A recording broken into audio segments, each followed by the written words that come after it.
श्रीमती रामचंद्राय नमः।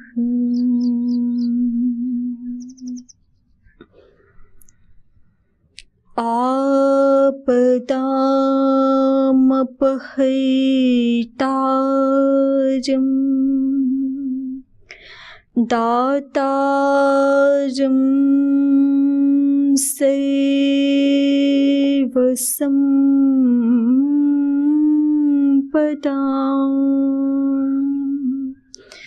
लोकाभिरामं श्रीरामं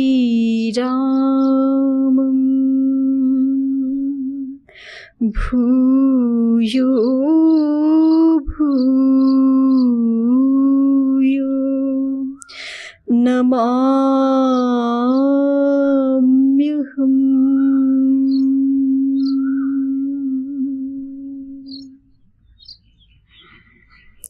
लोकाभिरामं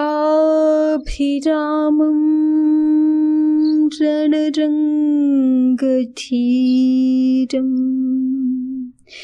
राजीवनेत्रं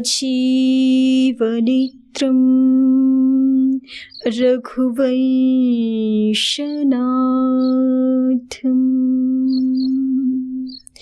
कारुण्यरूपं करुणाकरं तं श्रीरामचन्द्रं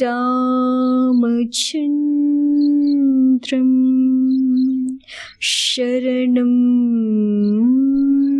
प्रपद्ये। श्रीरामचन्द्रं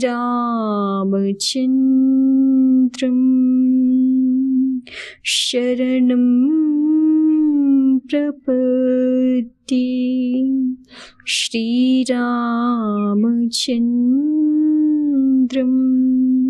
शरणं प्रपद्ये।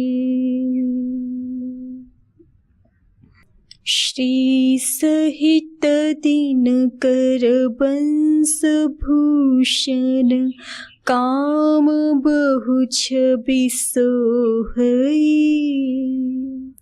नव अम्बुधर बर गात अंबर पीत सुरमन मोहई मुकुटांगदादि विचित्र भूषण अंग अंगनि प्रतिसजी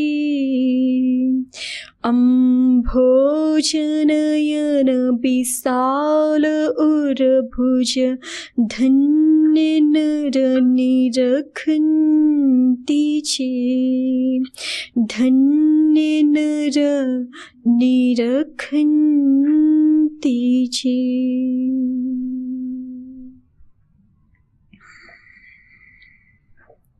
दिव्य मनोहारि स्वरूप दिव्य गुणशील सन्निधान ललित ललाम छवि काम कोटि मनोहारी छवि भगवान श्री राम जी हमारे हृदय में सदैव विराजित रहें। इस भाव के साथ श्री मानस जी का स्वाध्याय गोस्वामी तुलसीदास महाराज जी के द्वारा ब्रह्मा जी के द्वारा रचित गुण दोषमय संसार का निरूपण और इस गुण दोषमय संसार के प्रति संत जनों का क्या भाव, कैसी दृष्टि रहती है, इसका निरूपण किया जा रहा है। जड़ चेतन गुण दोषमय विश्व किहीन करतार संत हंस गुण गहि पय परिहरि बारी विकार।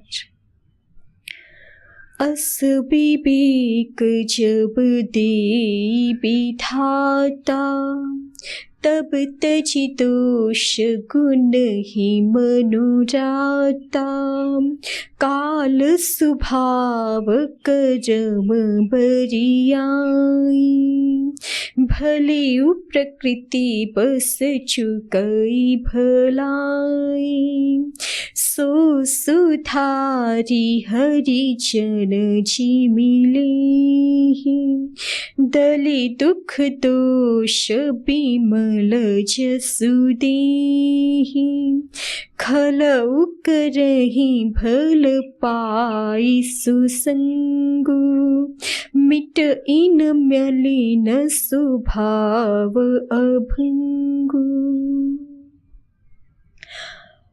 अस विवेक जब देई विधाता, तब तजि दोष गुण ही मनुराता, काल स्वभाव करम बरियाई, भले प्रकृति बस चुकई भलाई। दोषों का परित्याग और सद्गुणों में मन की अनुरक्ति, ये विधाता के द्वारा विवेक प्रदान किए जाने पर ही होती है। अन्यथा तो काल स्वभाव और कर्म की प्रबलता से भले लोग भी साधु प्रकृति के मनुष्य भी माया के वश में होकर के कभी कभी भलाई से चूक जाते, लेकिन चूंकि वो भलाई उनका स्वभाव है, साधुता उनका स्वभाव है, तो कभी कभी भलाई से चूक भी जाते, तो भी ऐसा नहीं कि एक बार चूक गए तो फिर उसी दलदल में पड़े रहे, ऐसा नहीं होता। सो सुधारी हरि जन जी मिले ही, कभी भूल चूक हो भी जाए, कोई त्रुटि अपने से बन भी जाए, तो साधु जनों का स्वभाव कैसा होता है? हरि के जो जन हैं, भगवान जी के जो निज जन हैं, भगवान जी के जो भक्त जन हैं, सो सुधारी, वो अपनी उस भूल को स्वीकार भी कर लेते हैं और सुधार भी कर लेते हैं। मिथ्या दुराग्रह में नहीं पड़ते कि नहीं हमसे कैसे कोई दोष हो सकता है, इस मिथ्याभिमान में नहीं पड़ते। सो सुधारी हरि जन जी मिले ही, अपनी कोई भूल हो जाए तो उसको शुद्ध हृदय से स्वीकार भी कर लेते हैं और उस भूल को सुधार भी लेते हैं। भूल सुधारने का, दोष राहित्य का जीवन में यही रहस्य है। सबसे प्रथम तो हमें अपने दोष की स्वीकार्यता हो जाए कि हाँ, हमारे चित्त में, हमारे जीवन में ये दोष है। अन्यथा तो प्रायशः मिथ्याभिमान के कारण, दिखावटीपन के कारण या मिथ्या बड़प्पन के कारण से व्यक्ति प्रथमतः तो अपने दोष को स्वीकार करना ही नहीं चाहता। दोष को स्वीकार करने में ही बहुत बड़ी परेशानी हो जाती है कि हमसे कैसे भूल हो सकती है। लेकिन ये तो सत्य बात है, इस संसार में जब तक कोई मनुष्य श्री गुरु हरि कृपा से, संत जनों की कृपा से सिद्धावस्था को प्राप्त नहीं होता, तब तक तो मनुष्य जीवन में स्थूल दोषों का और सूक्ष्म दोषों का, स्थूल दोषों का निराकरण हो भी जाए तो सूक्ष्म दोषों का, सूक्ष्म भूलों का बारंबार आवर्तन असावधानी से, कुसंस्कार वशात, कुवासना वशात होता ही रहता है। लेकिन इनमें बस इतना ही भेद है कि यदि दुर्भाव से युक्त मनुष्य होंगे, हरि विमुख होंगे, तो अपने दोष को स्वीकार करना नहीं चाहेंगे। महर्षि दयानंद जी कहते हैं कि मनुष्य अज्ञान के कारण से स्वार्थवश होकर के अपने मिथ्या हठ या मिथ्या दुराग्रह, मिथ्याभिमान के कारण से सत्य को छोड़ करके असत्य को ग्रहण करने में प्रवृत्त हो जाता है। कोई अपना दोष हो तो भी उसको हम मिथ्याभिमान के कारण यदि स्वीकार नहीं करते तो फिर हमारा हृदय पवित्र भी नहीं होता और हमारे हृदय में वो बल भी उत्पन्न नहीं होता। वो हमें जो एक आत्मबल चाहिए किसी दोष के परित्याग के लिए, वो भी हमें प्राप्त नहीं होता। तो जब दोष ही स्वीकार ना हो तो फिर उस दोष के सुधार की संभावनाएं भी समाप्त हो जाती हैं। उस दोष के सुधार की संभावना नहीं रहती, फिर तो वो दोष और जो है वो और प्रगाढ़ता से हमारे भीतर घर करके बैठ सकता है। तो इसलिए यदि किसी दोष का हमें आक्षालन करना है, किसी दोष को निर्मूल करना है, तो उसके लिए सर्वप्रथम जो आवश्यक बात है वो यही है कि दोष की स्वीकार्यता हो जाए। शुद्ध मन से, ज्ञान के नेत्रों से, विवेक के नेत्रों से और भगवत कृपा से मिथ्याभिमान के त्याग पूर्वक हम ये देख सकें कि हाँ, हमारे जीवन में ये दोष है, ये न्यूनता है, और उसको देख करके सो सुधारी हरिजन जिमिले ही। फिर भगवान जी के जो जन होते हैं, भगवान जी के जो सन्मुख होते हैं, उन्हीं में भगवत कृपा से ये बल होता है कि वो अपने दोष को स्वीकार कर लें, क्योंकि दोष को स्वीकारने के लिए बहुत सारा भीतर बल चाहिए, है ना।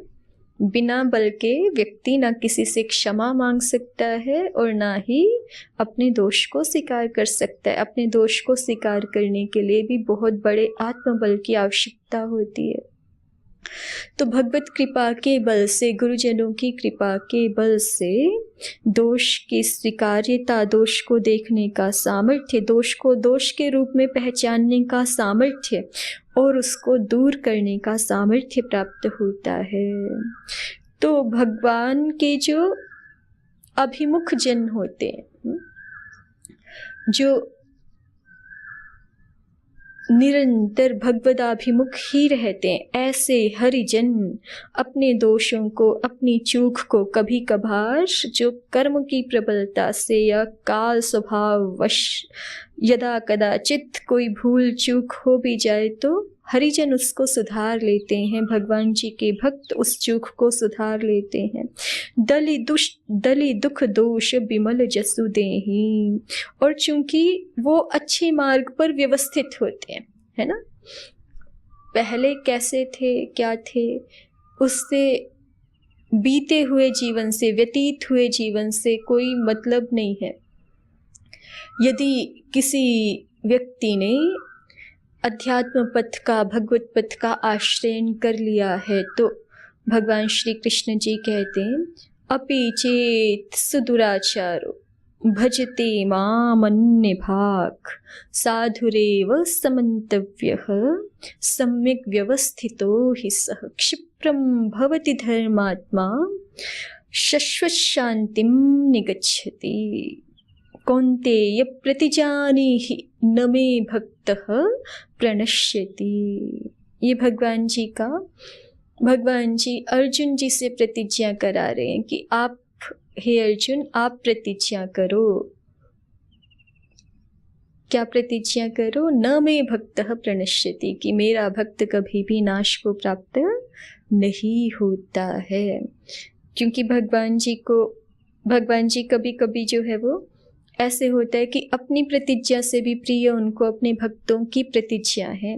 भक्तों की प्रतिज्ञा पूर्ण करने के लिए अत्यंत तत्पर रहते हैं। तो कौन्तेय अर्जुन के माध्यम से भगवान प्रतिज्ञा कर रहे हैं और हम सबको एक समाश्वासन प्रदान कर रहे हैं कि भगवत शरणागति को जो प्राप्त हो जाते हैं, हरि के सन्मुख जो आ जाते हैं, उनका तो नाश नहीं होता। उनके जीवन में भले ही दोष भी हों, बुराइयां भी हों, तो भी जो हरि सन्मुख हो जाता है, शरणागत हो जाता है, शरणागत का अभिप्राय ही यही है, आनुकूल्यस्य संकल्पः प्रातिकूल्यस्य वर्जनम। जो मनुष्य अब अपने हृदय में ये ठान करके कि समस्त प्रतिषिद्ध आचरणों का, समस्त बुराइयों का, समस्त दुर्भावों का मैं अब से त्याग कर रहा हूँ।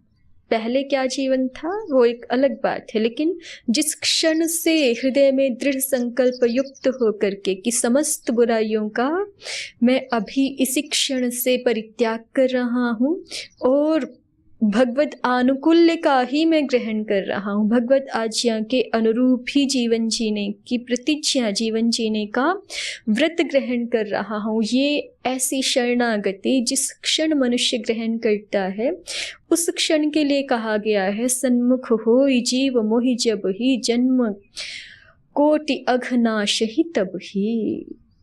जब कोई जीव इस प्रकार से शरणागति के भाव को प्राप्त होता है, शरणापन्न होता है, तो उसी क्षण उसके कोटि जन्मों के भी अघ नष्ट हो जाते हैं। लेकिन संकल्प क्या होना चाहिए कि अब नहीं, जो हुआ सो हुआ, लेकिन अब आगे नहीं।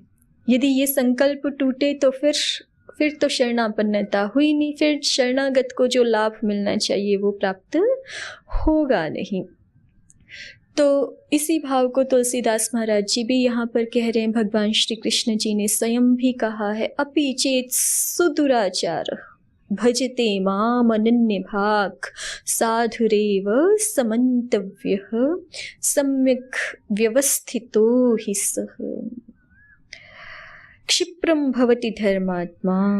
जो व्यक्ति इस प्रकार का शरणागति का संकल्प कर लेता है ना, उसका पूर्व जीवन कैसा भी रहा हो, इतिहास में ऐसे अनेक उदाहरण देखने को भी मिलते हैं, पूर्व जीवन कैसा भी रहा हो, लेकिन जब भविष्यत काल के लिए, वर्तमान काल के लिए और भविष्यत काल के लिए शुभ मार्ग का वर्ण कोई व्यक्ति कर लेता है तो क्षिप्रम भवति धर्मात्मा, वो शीघ्र ही धर्मात्मा हो जाता है।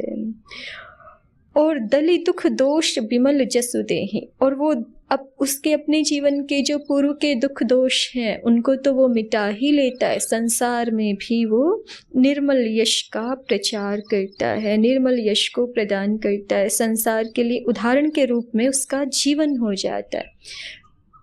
और भगवान पतंजलि जी ने भी यही कहा है योग दर्शन में, हेयम दुखम अनागतम, कि पीछे यदि हमारे जीवन में इस प्रकार की कोई भूल चूक हो भी गई है तो वो तो अब हमारे हाथ में नहीं है, वो तो हो गई, क्योंकि उसको तो बदला नहीं जा सकता। सैकड़ों यत्न करके भी बीते हुए समय को वापस नहीं लाया जा सकता, बोले हुए शब्दों को वापस नहीं किया जा सकता, है ना। उदाहरण देते हैं ना कि जैसे तीर छूट गया एक बार कमान से तो अब थोड़े वापस आएगा, इसी तरह से शब्द बोल दिए गए तो अब वापस नहीं आएंगे। इस प्रकार से जो काल बीत गया वो हमने कैसे बिताया, वो धर्म के आचरण में बिताया कि अधर्म के आचरण में बिताया, शुभ या अशुभ के आचरण में बिताया, सो तो बीत गया, अब उसमें तो कुछ नहीं हो सकता। लेकिन एक अवसर है, क्या अवसर है, तो कहा हेयम दुखम अनागतम, जो दुख अभी अनागत है उस पे हम काम कर सकते हैं, उससे हम बच सकते हैं, उसका परित्याग किया जा सकता है। जो दुख पूर्व काल में भोग लिया गया है, जो दुख कष्ट की स्थितियाँ, जो अशुभ अधर्म की स्थितियाँ पूर्व जीवन में आ गई हैं, उनका तो परिवर्तन नहीं किया जा सकता, किंतु जो अभी आनी शेष है, अनागत है, उसमें अवश्य हम सावधानता से परिवर्तन कर सकते हैं। तो यही मनुष्य की सावधानता है कि वर्तमान कालिक जीवन के लिए सावधान हो जाए पूर्णतः। और भगवत भक्तों की ये विशेषता है कि वो यदि कभी किसी काल की प्रबलता के कारण से, कर्म स्वभाव की प्रबलता के कारण से कभी किसी कुचक्र में फंस भी जाते हैं तो फिर वो वहाँ जैसे ऊपर से मिट्टी का ढेला डालें और ज़मीन पे डालें तो फिर वो नीचे ही पड़ जाता है ना और बिखर जाता है। उसमें ऐसे सामर्थ्य नहीं होता कि ऊपर उठ के वापस आए, एक बार नीचे गिरा तो गिरा। तो महापुरुष कहते हैं कि जो भले लोग होते हैं ना, वो कभी किसी काल के कारण से या अन्य किसी भी कारण से कभी वो चूक भी जाते हैं, कभी गिर भी जाते हैं, तो वो गिर करके फुटबॉल की तरह ऊपर उठ के आते हैं, मिट्टी के ढेले की तरह जो है वो नीचे ही नहीं बिखर जाते। ये भगवत भक्तों की विशेषता है और मनुष्य की मनुष्यता भी इसी में है। जब तक हमारे पास जीवन है तब तक हमारे पास अवसर है कि हम यदि किसी अच्छे कार्य को करने में 1000 बार भी हमें असफलता मिलती है तो भी हमें वहाँ पे यत्न छोड़ना नहीं चाहिए। उत्तम कार्य के करने में कितनी बार भी हमें ऐसा प्रतीत हो कि हमारा सामर्थ्य नहीं अभी पूरा इस कार्य के लिए हो पा रहा, हम पूरा प्रयत्न नहीं कर पा रहे, हम पूर्णतः सफल नहीं हो पा रहे, तो भी यदि हमारा लक्ष्य उत्तम है, मार्ग उत्तम है, साधन हमारे सत्यता युक्त हैं, तो हमें निरंतर सैकड़ों बार भी, हजारों बार भी, करोड़ों बार भी पुरुषार्थ करना पड़े तो करना ही चाहिए। भूल सुधार के लिए निरंतर प्रयत्न करना चाहिए, उत्तम लक्ष्यों की प्राप्ति के लिए निरंतर पुरुषार्थ करना चाहिए। यही भगवत भक्तों की विशेषता है। यही, यदि हमारे हृदय में भगवान जी के प्रति पूर्ण श्रद्धा है, निष्ठा है, विश्वास है, तो ये हमारे जीवन में फिर दिखता है कि उत्तम कार्यों की सिद्धि के लिए, भागवतिक कार्यों की सिद्धि के लिए जिस पुरुषार्थ की, जिस प्रयत्न की अपेक्षा होती है, उसको ये भगवत जन निरंतर करते जाते। निंदन्तु नीति निपुणा यदि वास्तुवन्तु, लक्ष्मी समाविशतु गच्छतु वा यथेष्टम्, अद्यैव वा मरणमस्तु युगान्तरे वा, न्यायात् पथः प्रविचलन्ति पदं न धीराः। चाहे संसार जो है वो प्रशंसा करे कि निंदा करे, कि चाहे धन लक्ष्मी आदि की कृपा वृष्टि होए, कि चाहे धन लक्ष्मी आदि की न्यूनता हो जाए, कि चाहे जो है वो मरण के समान विपत्तियां प्राप्त हो, चाहे कि जो है वो संसार पुष्प वर्षा करे, किन्हीं भी स्थितियों में जो भगवत जन है वो अपने मार्ग पर अविचल ही रहते हैं। ऐसी भगवत कृपा से उनके हृदय की स्थिति होती है। सो सुधारी हरिजन जिमिले ही, और उनका जीवन ऐसा होता है। भगवान पतंजलि जी व्याकरण शास्त्र में, व्याकरण शास्त्र का सबसे उच्च कोटि का ग्रंथ है महाभाष्य, उसमें एक उदाहरण देते हैं कूप खानक न्याय, कि कभी कभी ऐसा होता है कि हम किसी कार्य में लगते हैं तो उस कार्य के प्रारंभ में, क्योंकि हमारी परफेक्शन तो होती नहीं है उस कार्य को करने में, तो उस कार्य में थोड़े दोष भी होते हैं जब हम शुरू में करने लगते हैं। तो छोटे से छोटे कार्य में, हर कार्य में ऐसे है। आप अभी भोजन बनाते हैं, बहुत अच्छा बना लेते होंगे, लेकिन आप जब शुरू में बनाने लगे थे तो रोटी भी आड़ी टेढ़ी होती होगी, है ना। कभी जो है वो सब्जी में भी नमक मिर्च कुछ कुछ ज़्यादा कम ऐसे हो जाता होगा, कभी जल भी जाता होगा, कभी ऐसे भी होता होगा। लेकिन एक अभ्यास से जो है वो उसमें परिपक्वता भी आ जाती है, वैशिष्ट्य भी आ जाता है। तो ऐसे ही कोई भी अच्छे काम हम करने लगते हैं तो एक उदाहरण उसके लिए देते, कूप खानक न्याय, कि जैसे पुराने समय में, अभी तो ऐसे कुएं नहीं खोदे जाते, पहले कुएं खोदते थे लोग। तो जो मनुष्य कुआं खोदता था वो पहले तो स्वयं ही सारा जो है वो मिट्टी में, धूल में उसका शरीर भर जाता था ना पूरा, लेकिन फिर जब पानी निकल जाता था तो वो पानी उसके शरीर पर जो धूल मिट्टी के कण गिर गए हैं, वो जो धूल धूसरित हो गया है, उसका भी प्रक्षालन कर देते हैं।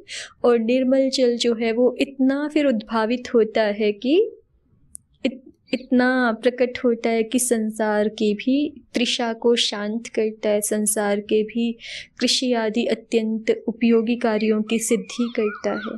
तो ऐसे ही मनुष्य का जीवन है। जब वो प्रारंभ में उत्तम कार्यों में लगता है, उत्तम अभ्यासों को करने का प्रयत्न करता है, तो प्रारंभ में एकदम से ऐसा नहीं हो जाएगा कि पहले ही दिन 100% परफेक्शन के साथ।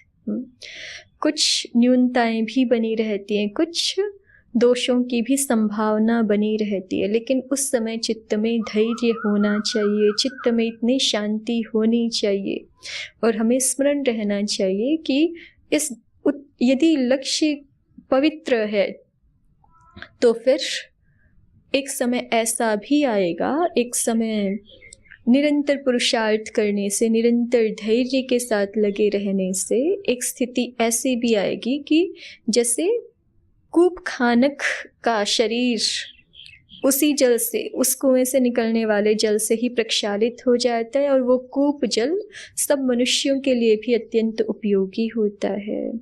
तो इसी प्रकार से उत्तम मार्ग में चलने वाले मनुष्य निरंतर भगवत भक्ति के द्वारा, निरंतर सद्गुणों के अभ्यास के द्वारा, सद्वृत्तियों के अभ्यास के द्वारा स्वयं के कल्याण के लिए भी समर्थ होते हैं और भगवत कृपा से, संत जनों की, गुरुजनों की कृपा से संसार के कल्याण के लिए भी भगवान जी सामर्थ्य प्रदान करते हैं। तो इसी बात को कहा है कि जो भगवत भक्त हैं उनका जीवन, उनकी चित्त वृत्ति स्वभावतः तो पवित्र होती ही है, वो पवित्र मार्ग में ही होते हैं, लेकिन भले वो प्रकृति बस चुकई भलाई, कभी कभी किसी कारण विशेष से, कभी किसी पूर्व प्रारब्ध विशेष से भलाई से चूक भी जाए तो भी ऐसा नहीं है कि एक बार गिरे तो बस गिरे ही, ऐसा नहीं। तो फिर कैसे?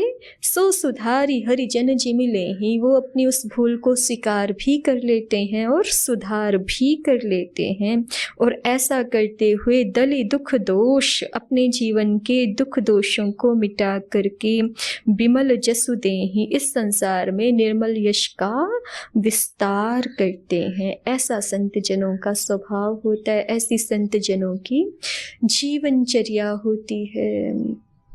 भगवत कृपा से हमें भी ऐसा आत्मबल प्राप्त हो कि हमारे जीवन में स्थूल सूक्ष्म दोषों का निरंतर निर्मूलन होता जाए और भगवत मार्ग में हमारी सहज प्रीति, सहज स्वाभाविकी प्रवृत्ति होती रहे।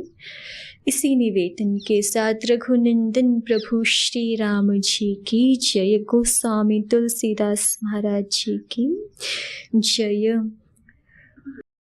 सद्गुरुदेव भगवान की जय, समस्त भक्त वृंद की जय। ओम शांति शांति शांति। ओम श्री परमात्मने नमः। ओम श्री गुरुभ्यो नमः।